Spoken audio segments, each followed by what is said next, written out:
9절 말씀.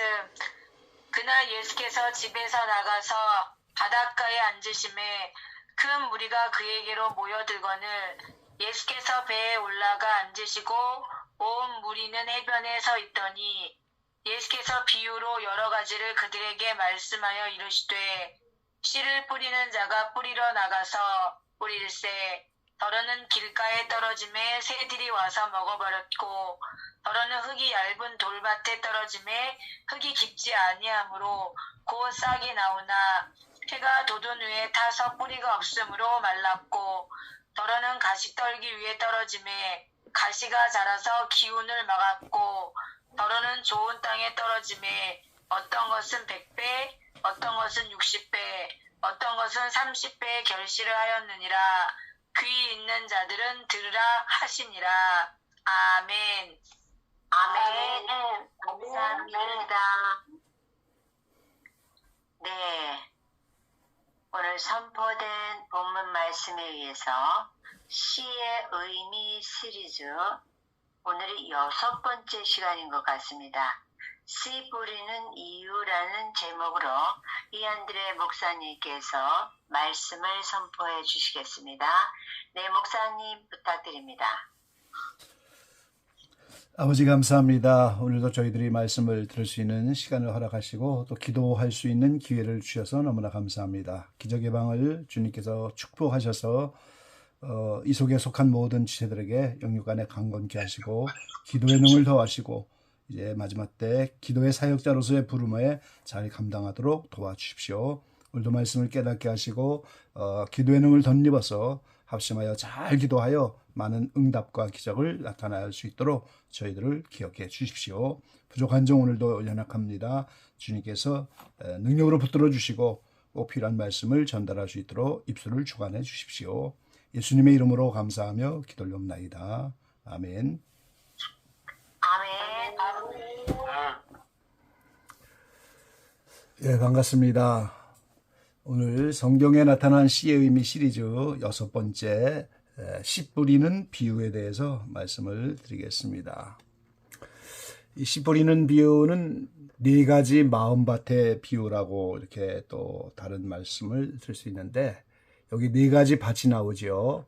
길가, 돌밭, 가시밭, 좋은 밭. 먼저 이 말씀을 해석하기 위해서 우리가 알아야 될 것이 있는데요. 첫 번째는 이 4가지 마음밭이 성장론적으로 진행되는 마음밭이라고 하는 거예요. 어느 날 내가 상태가 좀 좋은 밭이 됐다가 어느 날은 돌밭이 되고 그렇게 왔다 갔다 하는 것이 아니고 길가, 돌밭, 가시밭, 좋은 밭이 차례차례 여러 가지 시험을 통과하면서 성장하는 과정 속의 밭이다 그 말인 거죠. 그래서 주님은 될 수만 있다면 모든 사람들이 좋은 밭이 되어서 30배, 60배, 100배에 결실할 수 있는 밭이 되기를 원하는데 그 좋은 밭까지 성장하려면 이런 길가, 돌밭, 가시밭의 과정들을 겪어서 성장하는 것이다 그 말이에요 지금. 그래서 하나님이 보시는 관점에서는 모든 세상 사람들의 마음밭이 4가지 중에 하나인 겁니다. 이 4가지 마음밭을 떠난 사람은 아무도 없는 거예요. 그래서 모든 사람의 마음밭이 이 4가지 중에 하나다. 그리고 시험을 통과하면서 성장론적으로 진행이 되는데 한 개인에게도 그대로 적용이 되는 것이고 인류 역사 전체도 똑같이 하나님이 이제 씨를 뿌리시는 분인데 그 하나님이 길가, 돌밭, 가시밭, 좋은 밭이 되는 이 개인의 성장 과정의 밭이 인류에게도 그대로 적용이 된다는 사실을 우리가 알아야 돼요. 그리고 이제 4번째는 이 4가지 마음밭의 과정이 이스라엘의 모형과 일치한다 하는 거예요. 몇 년 동안 저와 함께 말씀을 나누면서 많은 분들이 좀 눈치를 채셨겠지만 제가 그 이스라엘 백성의 모형에 대해서 많은 말씀을 드립니다. 이스라엘 백성들이 애굽에서 모세와 함께 떠났다가 광야 40년을 지나가서 가나안 땅 가는 것, 제가 이 이스라엘의 모형을 자주 얘기하잖아요. 근데 신약에 와서 사도 바울이 고린도전서 10장에 보면은 이 이스라엘 백성들이 모세와 함께 다 이 광야를 지나가는 그 일이 우리의 거울이다. 이렇게 두 번이나 말씀하고 있어요. 거울이라고 하는 것은 그 사람의 실제를 그대로 보여주는 거잖아요. 그래서 그 거울은 본보기요, 모형이요, 그림자와 같은 거예요. 그러니까 이스라엘 백성이라는 선민을 택해서 하나님이 광야 40년을 지나서 가나안 땅에 들어가게 하는 그 여정이 한 사람의 개인이 마음속에 하나님 나라가 나타나는 그 과정을 그대로 거울처럼 보여주신 거라는 거예요. 인류 역사가 애굽을 떠나는 것처럼 인류 전체가 오늘 광야를 지나면서 하나님 나라가 이 땅에 요한계시록 21장에 새하늘 새 땅으로 이루어지는 그 모든 과정을 이스라엘 백성을 통해서 오늘 거울로 미리 보여주셨다는 뜻이에요.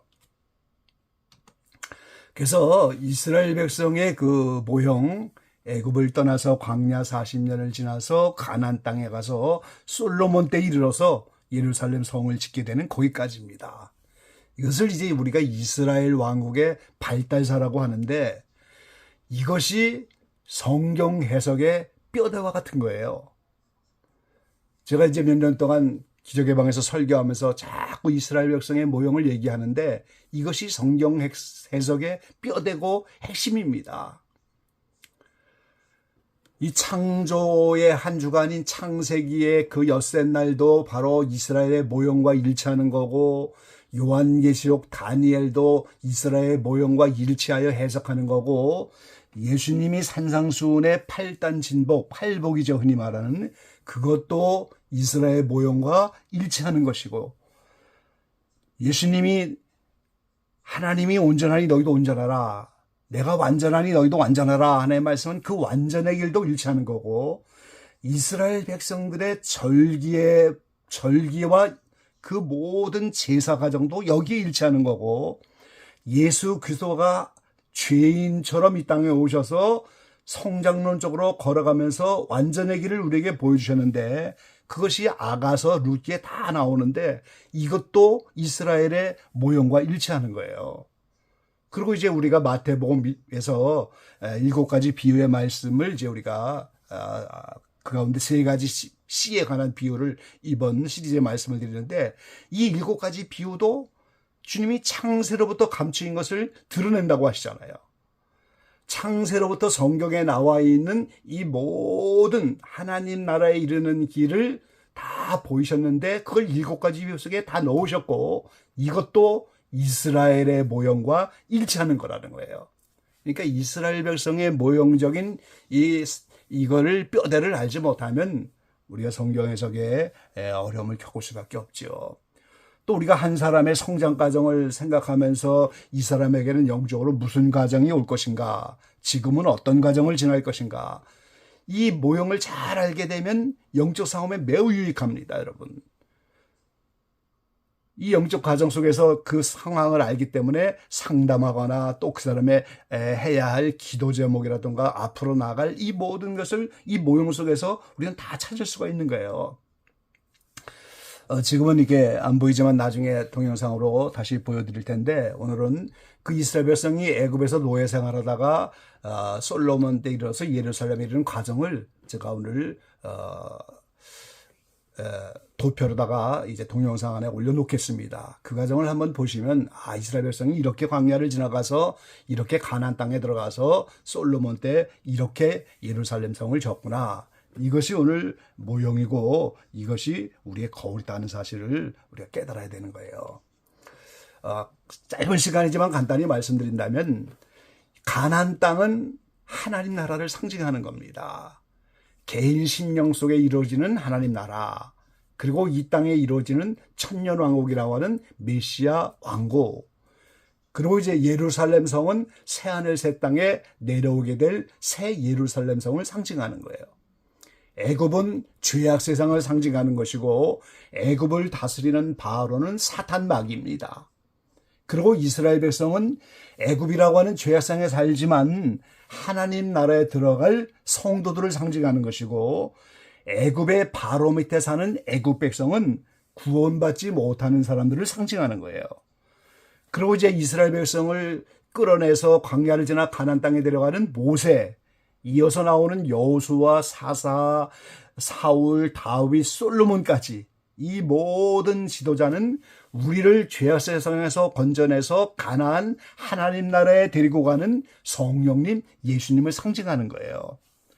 그래서 모세와 함께 출애굽하면서 유월절 어린 양의 피로 출애굽을 하는 그것이 구원의 시작이고 신앙의 싹이고 성령 체험하는 겁니다.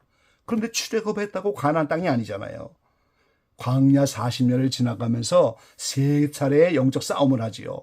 바로운 데가 쳐들어오고 아말렉이 쳐들어오고 미디안 연합국이 쳐들어오고, 그래서 이 가나안 가기 위해서 준비하는 과정이 세 차례의 영적 싸움인데, 이게 악령들에게 한경 가운데 역사해갖고 우리의 이 영적인 전쟁을 하게 하는 세 차례 싸움을 하는 거예요. 그래서 첫째 싸움을 마친 사람은 영적 어린아이가 되는 것이고, 둘째 싸움을 마치면 영적으로 청년이 되는 것이고, 셋째 싸움을 마치면 영적으로 아비가 되는 겁니다. 그래서 그 영적 성장에 따라서 오늘 영광이 달라지는 거예요. 별과 같은 영광, 달과 같은 영광, 해와 같은 영광. 이 세상에서 여러 가지 다른 것도 상이 되지만 가장 큰 것은 영적으로 얼만큼 예수님을 닮았느냐, 얼만큼 변화받았느냐, 거기에 따라서 영광이 달라지는 것이고, 이 광야 40년을 사는 동안에 얼마만큼 성장하느냐, 이것이 영원한 천국의 나의 위치를 결정하는 겁니다. 그리고 이제 가나안 땅 입구에서 할례산에서 할례를 받는 것이 오늘 우리의 마음의 할례를 받는 것이죠. 인류 전체도 천년왕국에서 들어가는 입구에서 다 할례를 받고 들어갑니다. 천년왕국은 의인들만 들어가는 곳이니까. 그래서 예수님이 오늘 씨 뿌리는 비유를 말씀하셨는데 13장 18절로 23절에 예수님이 몸소 이것을 해석을 해 주셨습니다. 씨는 하나님의 말씀이죠. 씨를 뿌리는 사람은 전도자입니다. 많은 사람들이 전도하잖아요. 그거 다 씨를 뿌리는 사람들이에요. 그리고 이 밭은 사람의 마음인 거예요. 온 세상 사람들의 마음속에 하나님의 말씀인 그 씨를 누군가에 의해서 그것이 뿌려진다는 거죠. 그러면은 네 종류의 밭이 나타난다는 거죠. 자, 첫 번째는 길가밭입니다. 이 길가밭은 13장 3절로 4절에 길가에 떨어짐에 새들이 와서 먹어버렸다 그랬어요. 그리고 예수님이 19절에 해석하시기를 그 마음에 뿌리운 것을 빼앗나니 이는 곧 길가에 뿌리운 자요 그랬어요. 그래서 이 새가 바로 악한 자고 악령들입니다. 하나님의 말씀을 들었지만 그것을 믿지 못하게 하는 거예요. 그거를 의심하게 하는 거예요. 그래서 길가가 딱딱한 밭이고 씨앗이 싹이 날 수가 없잖아요. 그래서 말씀을 의심하게 하고 믿지 못하게 하고 이 악령이 그걸 방해해서 싹이 날 수가 없는 밭이에요. 그래서 전도자를 통해서 복음을 들어도 거부하고 의심하고 받지 않아요.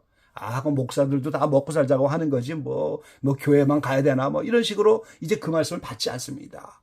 그래서 길가 밭인지를 시험하는 과정이 있는 거예요. 자, 이스라엘 백성을 모형으로 오늘 저희가 말씀을 드리고 있는데, 애굽에서 바로의 탄압을 받았어요. 모세 당시에. 바로의 탄압이 없으면 애굽을 떠날 이유가 없죠. 근데 모세 당시에는 남자아이가 나면 다 죽이고, 이렇게 벽돌을 찌는데 부락지도 주지 않고 농사 지면서 혹독한 노예 생활을 했어요. 그러니까 모세가 와서 애굽을 떠나자. 그럴 때 따라 나설 수밖에 없는 환경을 바로의 탄압이라고 하는 건데 마찬가지입니다. 이 복음을 듣고 이 세상은 미련을 둘 것이 없고 이 세상에는 소망이 없고 출애굽을 하는 그 조건들을 일생 중에 하나님은 누구에게나 이렇게 시험거리로 주신다는 거예요. 그때 길가밭을 떠나서 출애굽을 하면 더 이상 길가가 아니죠. 그래서 이 세상에서 모든 마음밭 가운데서 출애굽을 하지 못한 사람은 다 길갑니다. 말씀에 싹이 나지 않은 거예요. 출애굽을 못하는 거예요. 그래서 일단 예수 믿고 출애굽을 하면은 그것은 길가밭은 아니다 하는 거죠, 우리가. 두 번째가 돌밭입니다. 13장 5절로 6절로 이제 주님이 말씀하셨고 20절로 21절에 해석을 하셨는데 싹이 나왔어요. 출애굽이 됐다는 거예요. 구원을 받았다는 거예요. 성령 체험했다는 거예요. 그런데 이어서 해가 돋았어요. 그래서 환난 핍박으로 믿음을 버리는 그런 밭인 겁니다. 이스라엘 백성들이 10대 재앙을 거쳐서 결국은 모세와 함께 출애굽을 했지만 바로의 군대가 즉각적으로 따라오잖아요.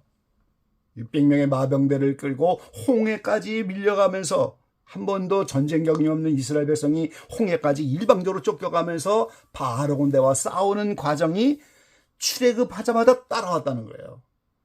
그래서 오늘 우리가 싹이 나와 출애굽하지만 해가 돋아서 이 해가 환난 핍박이 따라온다 그 말이에요. 바로의 군대가 쫓아와서 다시 애굽으로 끌고 가려고 하는 것처럼 예수 믿게 되면 반드시 바로의 군대가 쫓아오는 것처럼 해가 돋아서 이 해가 환난 핍박이다 이거죠. 그 믿음을 시험하는 과정인 거예요. 그래서 이 바로 군대와 싸우는 과정을 잘 싸워서 홍해를 통과하여 신강야라고 하는 곳으로 들어가면 더 이상 돌밭이 아닌 거죠. 이렇게 예수 믿고 환난 핍박이 와서 신앙을 멈춰버리면 그 사람은 돌밭으로 구원의 대상이 아닙니다. 언젠가 다시 돌아오면 이제 떠났던 그 자리, 뭐 흔히들 우리가 말하잖아요. 예수 믿는 사람이 방학했다 뭐 이런, 그 돌아오면 그 자리부터 다시 남은 연단을 받아야 돼요. 그래서 언젠가 그 홍해를 통과하는 그 과정이 지나야 구원이 확정이 되는 겁니다. 그래서 돌밭은 길가처럼 구원받지 못하는 거죠. 돌밭 과정을 잘 지나야만 구원이 확정이 되는 겁니다. 세 번째가 가시밭인데 13장 7절에 이제 말씀하셨는데 13장 22절에 주님이 해석을 하셨죠. 싹이 나고 어느 정도 자라긴 했는데 열매가 없는 밭이에요. 가시가 자라서 기운을 막았다 그랬어요. 자, 이것을 세상 염려 재리의 유혹에 의해서 이렇게 말씀하고 있어요. 그러니까 돌밭 가정 속에서 바로 군대와 잘 싸워서 이겨서 신강야에 들어갔는데 신강야에 가니까 축복이 시작됐잖아요. 하나님 분명히 말씀하시죠. 영혼이 잘 되면 범사가 잘 된다고 하는데 이게 일생 동안 한 번만이 아니고 계속해서 일생을 통해서 6번 반복이 돼요. 하나님 나라 갈 때까지. 연단 축복 이렇게 오는데 이제 여기에 연단을 잘 맞췄기 때문에 신강야라고 하는 축복이 오는데 육적 축복을 많이 받아버리니까 하나님보다 세상 것을 더 사랑하는 상태입니다. 그러니까 세상 염려 재리의 유혹에 의해서 성장하지 못하는 밭이다 이렇게 말하고 있는 거죠. 그래서 이스라엘 백성에게는 이제 신광야라고 하는 만남의 지라기를 먹는 축복 과정이고 이 과정은 좋은 환경에서 성도를 시험하는 과정이에요. 이렇게 기도응답도 잘 되고 육적 축복도 많이 받고 이런 축복 과정인데 그 축복과 그 좋은 환경을 떠나서 주님을 얼마나 더 사랑하고 그 환경보다 하나님의 말씀을 얼마나 더 지키고 얼마나 더 주님 남기를 사모하는가 그거를 시험하는 거예요. 그래서 이 시험에 합격해야 가시밭을 떠나는 겁니다. 이 시험에서 합격하지 못하면 오늘 일생을 마칠 때까지 그냥 가시밭으로 축복 과정이긴 하지만 세상 염려, 재리, 유혹 때문에 성장하지 못하고 많은 열매를 맺지 못하는 그런 밭으로 일생을 끝내는데 대부분의 많은 기독교인들이 가시밭에 머물고 있는 사실을 우리는 깨달아야 하는 거죠.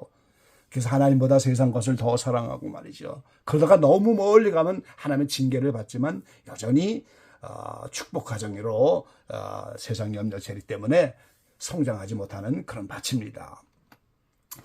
마지막으로 이제 좋은 밭인데 13장 8절에 말씀하시고 23절에 이제 말씀하셨는데 이 밭은 돌밭 과정을 지나서 신강야라고 하는 시험을 시험 과정이 이제 좋은 축복 속에서 시험하는데 그 과정을 지나서 무리바 생수를 통해서 큰 은혜를 받게 하고 이스라엘 백성이 아말렉을 만나서 싸우는 과정이 두 번째 시험 과정입니다. 그래서 모세가 손을 들면 이기고 내리면 지고 그러다가 이제 아론과 훌이 다 들어서 완전히 이기는데 이것이 두 번째 영적 싸움인데 이 시험 과정을 통과해야 비로소 많은 열매를 마시는 좋은 밭이 되는 거예요. 그래서 이러한 사람들은 도덕적으로 완전을 더 사모하고 하나님의 말씀을 지키려고 하고 예수님 사랑하면서 이런 길로 적극적으로 가는 겁니다. 그래서 선로 역정에서는 좁은 문을 통과한 성도고 효시의 집과 십자가 언덕을 통과한 그런 성도들이고 인류도 마찬가지죠.